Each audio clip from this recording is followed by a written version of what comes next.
there's a way.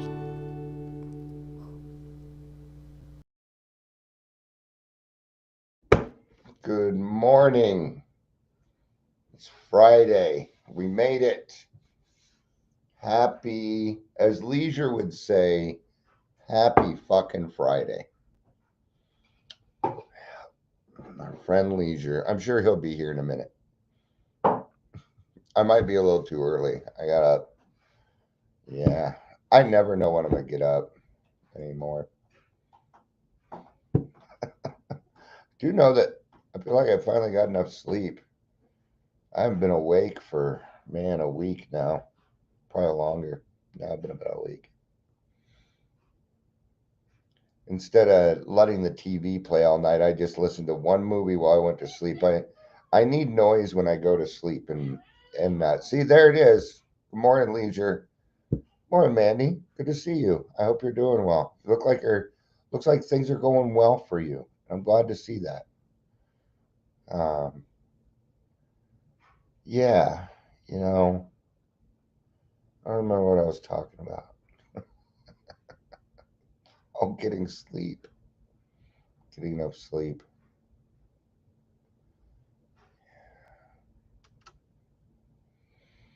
So I missed the L on the title. It's the L. So we're talking about ACA Power. I tell you, a few years ago, or actually when I started this, I would have, gotten mad that I missed that. Now I just sit here and laugh. I don't give. Nobody cares. Hey, it's ACA Power. ACA Power. That was on the demo. Good morning. Oh, good morning, Heather. Mandy says menopause sucks, but meh. Yeah, sleep is good. Okay, I hear you. I hear you. I'm catching your vibe. Well, you take what you need. You know, we got to take care of ourselves first. We do.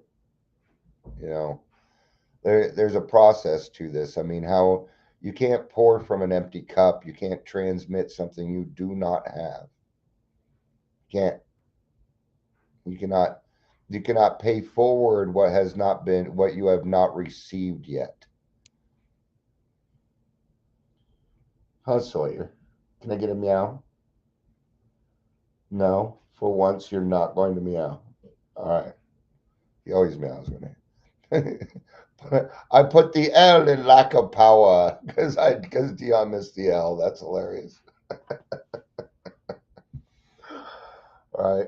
I'm not even sure I'm reading from that part of the big book. We're reading the logic is great stuff, but lack of power really seemed to fit because we're going to be talking about God here this morning. That's our lack of power. We had to find a power greater than ourselves by which we could live. Right. And I absolutely believe that we all deserve to be happy, joyous, and free. And yes, that includes the people that piss me off. Yes, it includes the people that I might have negative emotions towards. Absolutely. Why would I want everybody to be happy, joyous, and free? Because the only way to really do it that I have found is through my higher power, reaching for perfection. Knowing I'm not going to be perfect, but yeah, sure, I reach for, I need an ideal in my life. And I have to be able to reach for that ideal. Okay. An ideal is not always attainable. It's not necessarily a goal. It's something that helps me continue to progress through life. Yeah. What is the goal? Well, to die sober. And when I leave, to leave something behind that's worthwhile having. That's the goal. Good morning, Patricia. Good to see you. Good to see you. All right, let's do some introductions and get started. A little bit of hissing going on over here with the kitty cats. Welcome to Daily Trudge.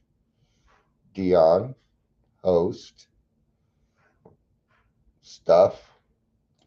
If you're here, please say hello. Whether you're watching the live or the rewatch. Excuse me. We're going to be starting on page 52 in the big book. Leisure says if you aim for 100, you should at least hit 60, and that is a D. Yeah, D for Dion. D used to be my nickname. Nobody's called me D in a very, very long time. Every now and again I hear it. All right, but they just stopped. Then my nickname went to asshole. I don't know how that happened.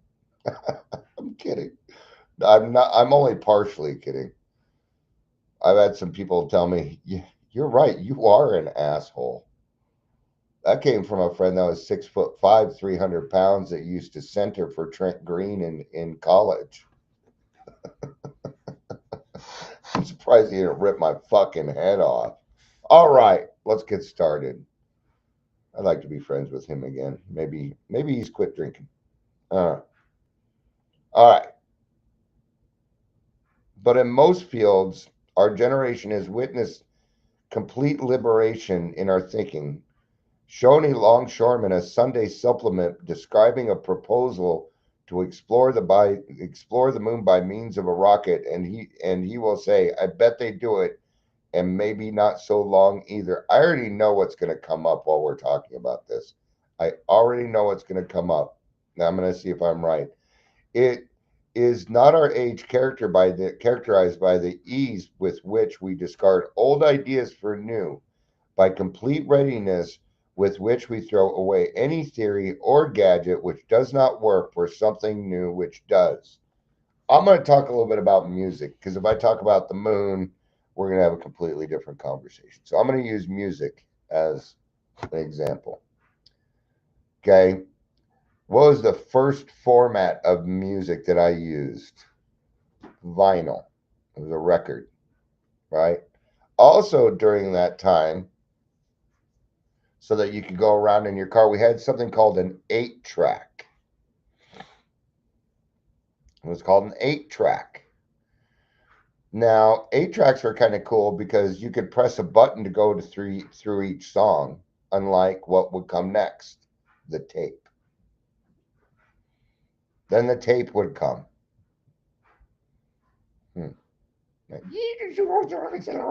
That's the fast forward. That's what fast forward sounds like.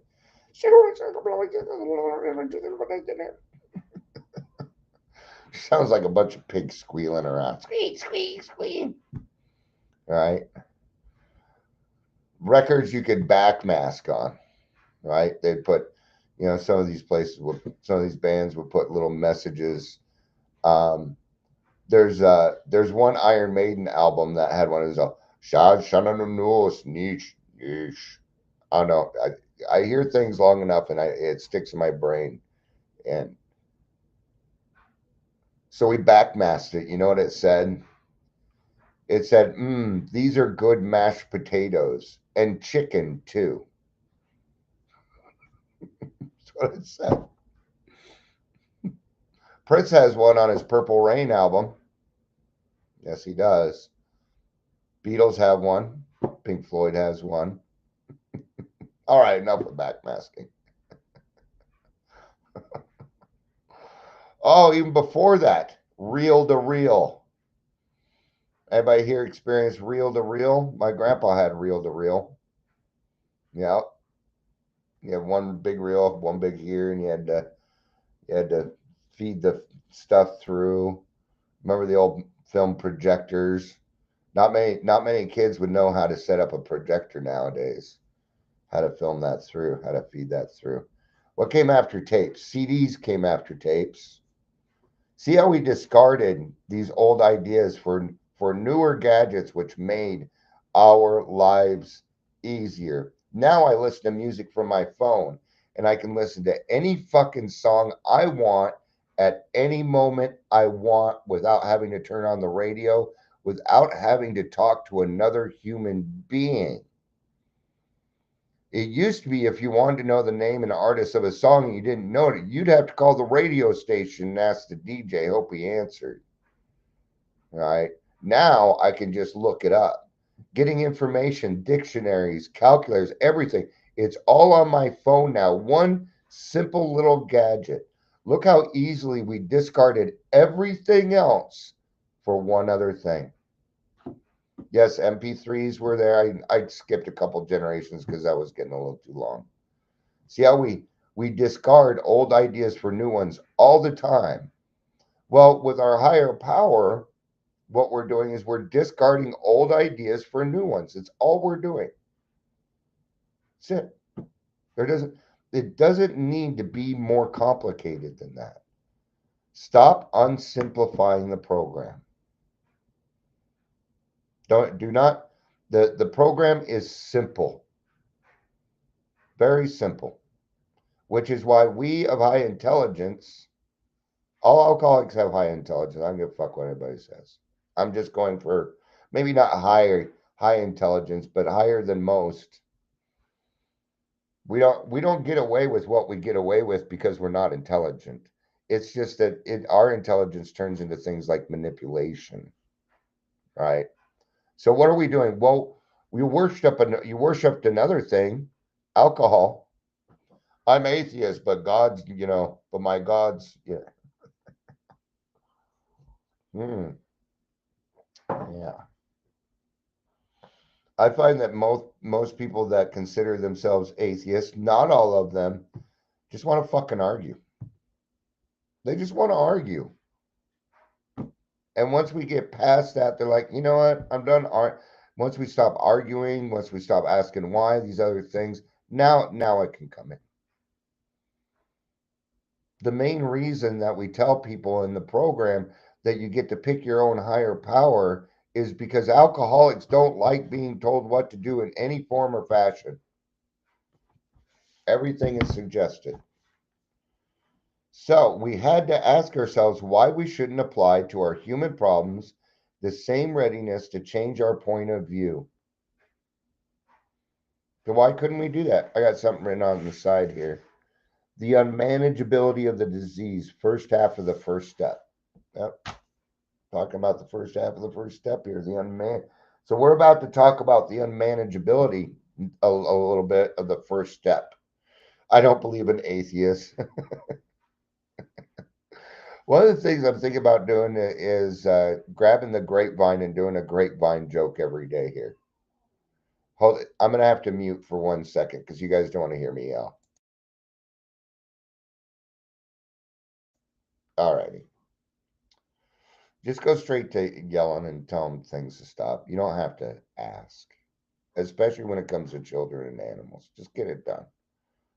I sounded angry, but I wasn't, right?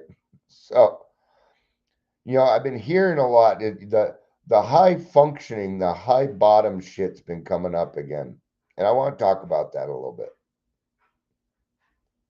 Nowhere, anywhere, written in a clinical form, in AA, or anywhere, does it say anything about a high functioning alcoholic or a functioning alcoholic. I was a functioning alcoholic. There is no such thing as a functioning alcoholic. What that means, and this is what people think, that because you still have material things in your life that I went to work every day. A lot of people do with their mental illnesses.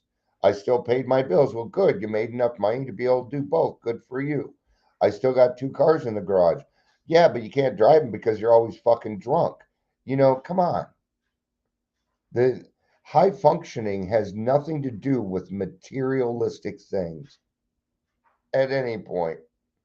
That has nothing to do with the functioning. Okay. And here's what I would call the landing spot. It's where we all land. We're having trouble with personal relationships. We couldn't control our emotional natures. We were prey to misery and depression. We couldn't make a living. Now, there you go. Whoa. Oh, well, I didn't, yeah. Well, I was able to make a living. Okay. There's five other things here. Okay. And if you got 5 out of 6, yeah, I'd probably say, all right. Then come the tough ones. We had a feeling of uselessness. I don't know how women feel, but I know that men, when we feel useless, that leads to destruction. It'll lead to anger. It leads to suicide. Leisure said, I was a drunctioning alcoholic. You making up for Amber because she isn't here with the jokes? I'm proud of everybody for not saying anything about the moon. Good job. Good job. Way to refrain. I know people wanted to say it. We didn't really land on the moon. I don't think we did either. I don't I don't believe any of it anymore. They're all guilty until proven innocent at this point. Everybody is. It's just when it comes to information. I double check everything, including my own shit, right? All right. So we had a feeling of uselessness. We were full of fear. We were unhappy. We couldn't seem to be of real help to other people. And we would try too. We would try to help other people. We were incapable of doing it, but not always. All right. Yes, I am talking directly to you, Leisure. I'm talking directly to everyone. I don't know what it is about me that people think I'm talking direct. It's because I feel the same way. I go through the same stuff and we're alike. Yeah.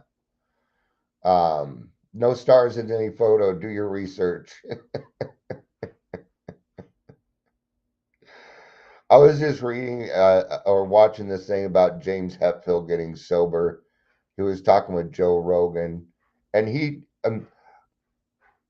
I think Metallica is a great. They're a great band. They've turned. I'm a James Hetfield fan. Um, I like I like Metallica. Lars Ulrich doesn't count. Um, but anything before the Black Album is the best. Anything after the Black Album sucks. It does. Forget that they sold us out. See, they felt anyway. Doesn't matter, right? But he said it right, and I appreciated that. Good on you, James. Good job, man. He's like, I got sober because my wife kicked me out of the house, and she should have. It's exactly what she should have done. See, it's the reason why I got sober. Not and what was going on? Well, James was a prey to misery and depression. He could make a living, but he had a feeling of uselessness. He was full of fear. He was unhappy, and he couldn't seem to be of real help to other people. Huh? Is James Hetfield a functioning alcoholic? Not according to this. This is what we call the landing spot. This is what makes us all human, right? All right, let's move on from this. Was not a basic solution of these bedevilments more important than whether we should see newsreels of lunar flight? Of course it was. And I have written there 423 2014, 29 days. I would not get sober for 2 more years. It'd be 2 years before I got completely sober. Told you, told you it took me 2 years to get off the hooch. Now I'm really wondering how all that happened. God, that timing. I'm going to tell you, it frustrates me because I can't put all those pieces together. There's like 3 years there. I don't remember. It's very frustrating. Anyway, so is it more important that I go troll the internet to see how I can put somebody down today or to post things about things that really do not even affect my life, getting caught up in worldly clamors? Was that more important, or was it more important that I look for the basic solution to my bedevilments? When we saw others solve their problems by simple reliance upon the spirit of the universe, we had to stop doubting the power of God. Our ideas did not work, but the God idea did. I see a lot of people running around with their own ideas. I see a lot of it in and out of the meetings. Doesn't matter. Well, I need to figure this out. Well, did you stop and pray and maybe talk to your sponsor about it first? Did you maybe bring it by a therapist? Did you see? I know, at least for me, when I make a decision all on my own, it's usually no good. It doesn't seem to work out very well. I need God's assistance. I need his guidance. And then I need help from my friends. Why?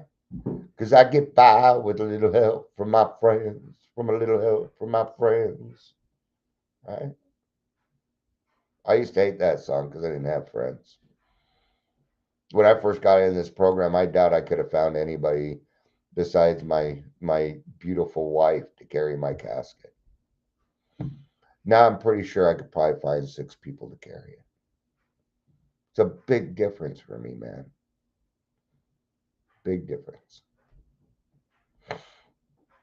The Wright brothers almost childish faith that they could build a machine which would fly with the mainspring was the mainspring of their accomplishment. Without that, nothing could have happened. We agnostics and atheists were sticking to the idea that self-sufficiency would solve our problems. When others showed us that God's sufficiency worked for them, we began to feel like those who had insisted that the Wright brothers could never fly. I understand the self sufficiency, and that doesn't just go for atheists and agnostics. Heck, even the bewildered one or the guy full of faith, even these two run by self sufficiency. See, for me, God was a pinch hitter. I only spoke to God and prayed to God. And even then, I didn't pray. I begged when I was in trouble and wanted out. It was the only time. Logic is great stuff. We liked it. We still like it. I do. I love logic. Love it. I will admit it right now. But my process of logic doesn't seem to work. Now it is logical for me to reach out to other people to seek the answer, to seek the right information, to seek the right guidance. Right? We like it. It's not by chance we were given the power to reason, to examine the evidence of our senses and to draw conclusions. That is one of man's magnificent attributes. We agnostically inclined would not feel satisfied with a proposal which does not lend itself to a reasonable approach and interpretation. And there's still nothing wrong with that. Even right now, what we're giving is a reasonable approach and interpretation. Once it happens, like once you go through a few things in the beginning of your sobriety and then you start to see that the God idea works, it just becomes a fact, which is what? Well, that's logic. Hence, we are pains to tell why we think our present faith is reasonable, why we think it more sane and logical to believe than not to believe, why we say our former thinking was soft and mushy when we threw up our hands in doubt and said, we don't know. Ooh, there it is. We don't know. The very first honest thing we usually say. I don't know anymore. I just don't know. It's actually a pretty good place to be. It is. Now, not knowing anymore leads to an open mind and being free of the bondage of yourself. When we became alcoholics, crushed by self imposed crisis, which means we brought it on ourselves. We could not postpone or evade. We had to fearlessly face the proposition that God either is everything or he is nothing. God either is or he isn't. What was our choice to be? Here we are at what I call the pregnant situation. You're either pregnant or you're not. Sit. God either is or he isn't. There is no in between on this one. There's a lot of gray in AA. There's a lot of gray. But in this situation, it's either black or white. It is or it isn't. That's it. So what was your choice to be? Arrived at this point, we were squarely confronted with the question of faith. We couldn't duck the issue. Some of us had already walked far over the bridge of reason towards the desired shore of faith. The outlines of the promise of the new land had brought luster to tired eyes and fresh courage to flagging spirits. Friendly hands stretched out in welcome. We were grateful that reason had brought us so far, but somehow we couldn't quite step ashore. Perhaps we had been leaning too heavily on reason that last mile, and we didn't like to lose our support. That was natural, but let us think a little more closely. Without knowing it, had we not been brought to where we stood by a certain kind of faith? For did we not believe in our own reasoning? Ah, the God of reason. Did we not have confidence in our ability to think? What was this but a sort of faith? Yes, we have been faithful, objectively faithful to the God of reason. So, in one way or another, we discovered that faith had been involved all the time. So we always had faith. The problem was my faith was misplaced. I put it in me. I put it in fallible things. But I did. Alcohol. I had faith. I had faith that every time I drank alcohol, I would get drunk. I had that faith. I had faith that every time I drank, alcohol would take away my problems. And it didn't matter what kind of day I had, if I was able to drink, gosh, that day was much better. I had that faith. Yeah. We found too that we have been worshipers. What a state of mental goose flesh that used to bring on. Have we not variously worshipped people, sentiments, things, money, and ourselves? And then with better motive, have we not worshipfully beheld the sunset, the sea, or a flower? Who of us had not loved something or somebody? How much did these feelings, these loves, these worships have to do with pure reason? Little or nothing. We saw at last. Were not these things the tissue out of which our lives were constructed? Did not these feelings, after all, determine the course of our existence? It was possible, it was impossible to say we had no capacity for faith or love or worship. In one form or another, we have been living by faith and little else. I knew that. I I didn't have God was not my sticking point in the program. 6 and 7 were my sticking point. That's why I know them so very, very well. I had a lot of conversations about it. The problem with 6 and 7 is they are so easy to complicate. And I was refusing to keep it simple. That's what the problem was with 6 and 7. But God just wasn't I didn't have a problem there.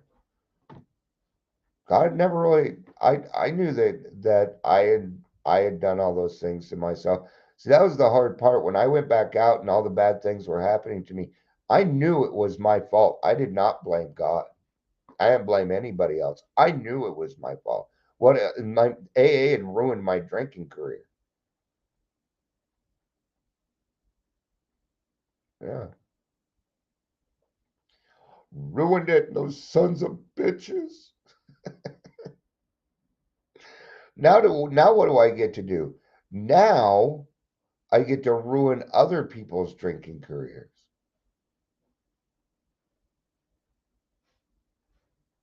It it is such a joy to watch people that are younger than me reclaim their lives. If I can if I can help somebody to not go through the last 10, 15 years of literal hell like I did, I'm going to do it. There was one thing that my daughter said, it just stuck with me. It was about, I think it was the second day she was here and detoxing. She has 14 days today. I'm so fucking proud of her.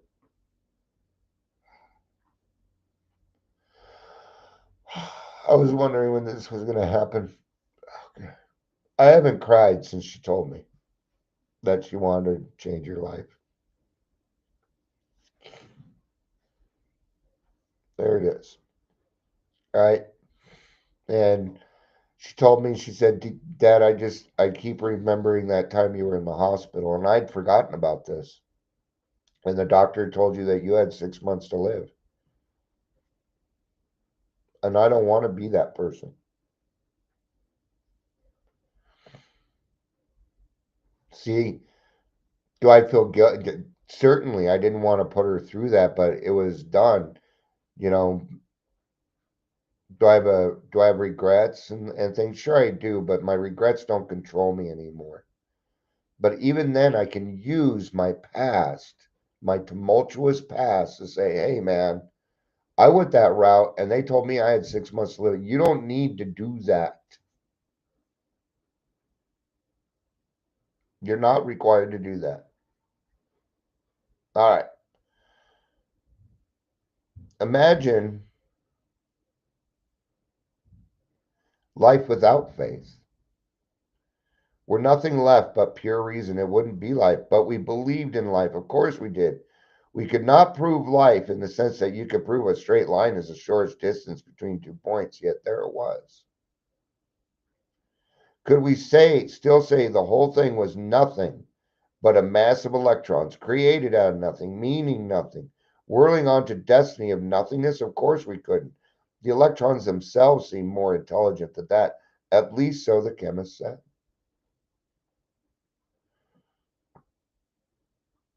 Heather says, I wouldn't wish the price I paid and harm I caused on my most disliked person. Yeah, I wouldn't either. And we say most disliked person because do I have people that don't like me? Yes. Are there people out there that I don't really care for? Yeah, but I don't have any enemies. Somebody's only an enemy if I decide that they're an enemy. I don't have any enemies. Enemies would denote fighting. Nope. All right. Very good point, Heather. Huh. Yeah, Neil deGrasse. I forgot his very, very last name. It doesn't matter. He's a more popular scientist. He describes the universe, and if the universe wasn't exactly how it was, if gravity was a little off, if the planets that move around didn't move around, if we didn't spin, if the spinning of the earth was a little bit off, if the sun was a little bit off, if anything was just a little bit off, we would not be here. What does that mean? It means it had to be perfect for us to even exist. That's bigger than you. Even on a scientific basis, that's bigger than you. And is perfection. And do you not have faith that the world is going to keep spinning? You do. Well, see, you got faith. You can't help it. You may not have faith in a higher power like I did, right? Um, Rick Gervais, outright atheist outright, right? And I kind of like the way he explained. He was talking. He's like, okay, so you believe in one God, right? And the interviewer was like, yeah, I believe in one God. He said, well, there's 400 gods out there. So you don't believe in 399 of them. I don't believe in just one more. I'm like, that would actually make sense. I don't agree, but I also think he's fucking hilarious. Hey, Clara, we're doing one more paragraph and I'm kind of ending here. So actually, it might be a little bit more than that. And if anybody's just joining us, I'm on the bottom of page 54. Hence, we saw that reason isn't everything. Neither is reason, as most of us use it, entirely dependable, though it emanate from our best minds. What about people who prove that man could never fly? Right? Yet, we have been seeing another kind of flight, a spiritual liberation from this world. People rose above their problems. They said God made these things possible, and we only smiled. We had seen spiritual release, but like to tell ourselves it wasn't true. Okay. Now, for me, I would see it. I wouldn't think it wasn't true. What I thought was it wasn't for me. I might, God just doesn't love me like he loves you. And see, I was denying myself because I found there's only one thing in this world that blocks me from the sunlight of the spirit. Me. Nothing. There is nothing else. There are no circumstances that will block it from me. I am the only person that can do it. And we can all think of some pretty horrendous of circumstances, can't we? All right. Actually, we were fooling ourselves, for deep down in every man, woman, and child is a fundamental idea of God. It may be obscured by calamity, by pomp, by worship of other things, but in some form or other it is there, for faith in a power greater than ourselves and miraculous demonstrations of that power in human lives are facts as old as man himself. We finally saw that faith in some kind of God was a part of our makeup just as much as a feeling we have for a friend. Sometimes we had to search fearlessly, but he was there. He was much a fact as we were. We found the great reality deep down within us. In the last analysis, it is only there that he may be found. It was so with us. So, we can only clear the ground a bit. Okay? When I'm doing step 2 and 3 with my sponsees, we literally go through it, and in a virtual sense, I guess, I give them the key of willingness. I'm like, here's the key of willingness. Now, what I'm going to do is I'm gonna walk you to a door. We're going to walk hand in hand to this door because you don't need to do it alone. Okay, I can show you where the door is at. I can clear away the ground. I can teach you how to put the door in the lock. I can teach you how to turn it. But what I cannot do is open the door. It will not work for me. That is your door. I am unable to do it. I'll even walk through the door with you, but I can't open it. I can only open my own door of willingness.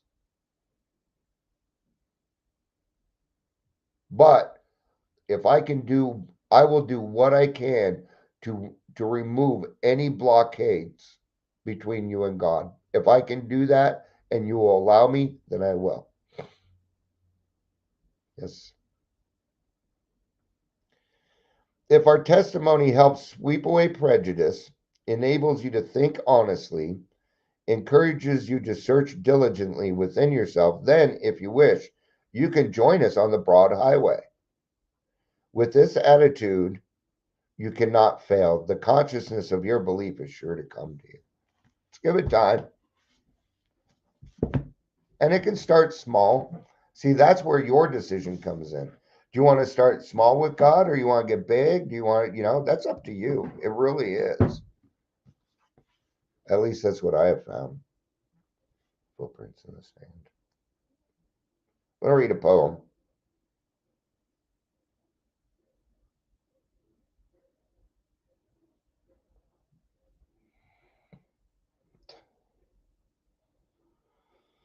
There it is. Like, I looked it up and then they're like, yeah, this is all the information about this, but it's not the actual poem. We used to have this in AA rooms all over the place. Um, it was just one of the things that was in it. Also, please stop calling it the 11th step prayer. It is the St. Francis prayer. Okay. It's not the 11th step prayer. It's used for the 11th step, but it's only used as a, okay, just something I've been hearing. Anyway, doesn't matter. So what am I going to read? I'm going to read a poem called Footprints in the Sand. One night I dreamed I was walking along the beach with the Lord. Scenes from my life flashed across the sky. In each I noticed footprints in the sand. Sometimes there were two sets of footprints. Other times there was only one. During the low periods of my life I could only see one set of footprints. So I said, you promised me, Lord, that you would always walk with me, that you would walk with me always. Why, when I have needed you the most, have you not been there for me? The Lord replied, the times when you see only one set of footprints, my child, is when I carried you. I did a little joke onto that. Besides, you don't wear size 11, child. All right. That's going to be it for this round. Thank you, everybody, for being here. I appreciate it. I love you. You know I do. Peace out and have a day.